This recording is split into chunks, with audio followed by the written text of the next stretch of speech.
Top quality और consistent performance के लिए सिर्फ सिल्वर पंप नाम याद रखना।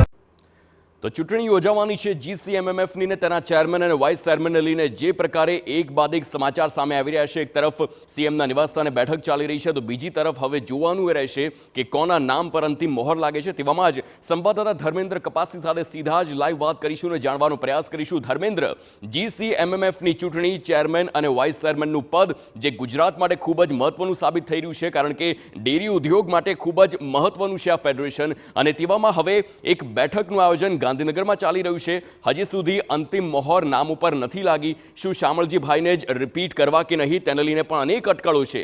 હવે આ બધાની વચ્ચે શું શક્યતાઓ, કોના નામ રેસમાં આગળ છે અને આખરે અંતિમ મોહર કોની પર લાગી શકે છે?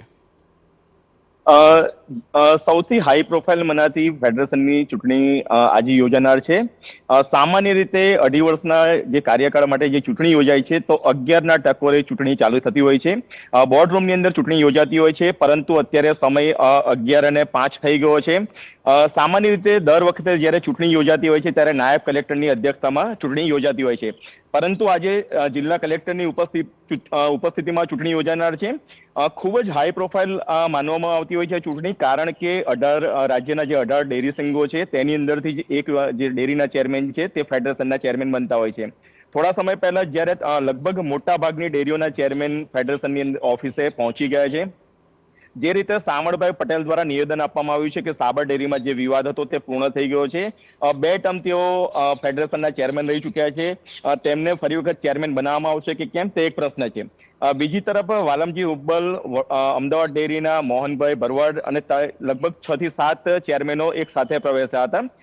બિલકુલ સાયલન્ટ તેઓ અંદર પ્રવેશ્યા હતા. ક્યાંક કોનું નામ આવશે તે હજુ અસમંજસ છે, કારણ કે ગાંધીનગરમાં પણ હાલ મિટિંગ ચાલી રહી છે.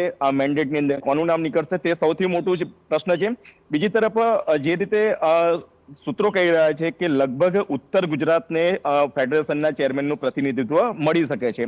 એટલે ઉત્તર ગુજરાતની જે ડેરીઓ છે, મહેસાણા ડેરી છે, બનાસ ડેરી છે અને સાબર ડેરી છે, સાબર ડેરીના શામળભાઈ પટેલને ફરી રિપીટ કરવામાં આવશે કે કેમ.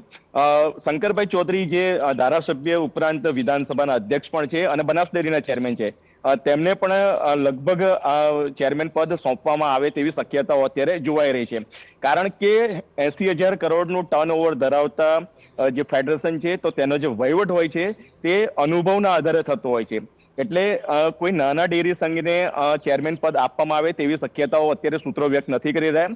તેથી ઉત્તર ગુજરાત અથવા મધ્ય ગુજરાતમાંથી જ કોઈ વ્યક્તિને ચેરમેન બનાવવામાં આવે તેવી શક્યતાઓ દેખાઈ રહી છે. જી બિલકુલ, આભાર ધર્મેન્દ્ર સમગ્ર માહિતી બદલ. તો હાલ હવે જોવાનું એ રહેશે કે જે 2.5 વર્ષની ટર્મ હોય છે તે ટર્મમાં શું શામળભાઈને જ રિપીટ કરવામાં આવે છે કે પછી કોઈ અન્ય ચહેરો આવે છે. જે પ્રકારે અમારા સંવાદદાતાએ જણાવ્યું છે, સૂત્રો તરફથી જે પ્રકારે માહિતી છે કે ઉત્તર ગુજરાતમાંથી જ કોઈ ચહેરો આવે તેવી શક્યતા, અને તેમાં પણ ખાસ કરીને શંકર ચૌધરીની વાત કરીએ, બનાસ ડેરીના ચેરમેન પણ રહી ચૂક્યા છે તેઓ છે, અને આ સાથે જ અધ્યક્ષ પણ વિધાનસભાના છે. હવે જોવાનું એ રહેશે કે આખરે કયા નામ પર અંતિમ મોહર વાગે છે.